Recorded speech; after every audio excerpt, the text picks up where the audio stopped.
आपण बघत आहात एकेपी न्यूज मराठी। आपला आवाज आपली ताकद।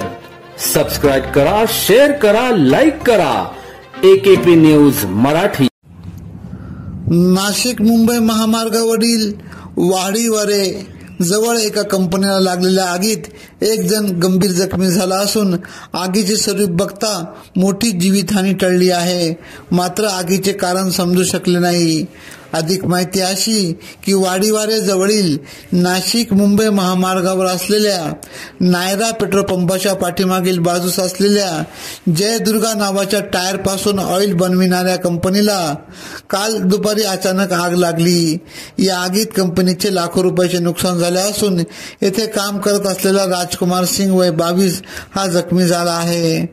त्यास नरेंद्र महाराज संस्थानच्या रुग्णवाहिकेने जिल्हा रुग्णालयात दाखल केले। आगीची माहिती मिळताच अग्निशामक दलाच्या 2 बंबांनी आग आटोक्यात आणली।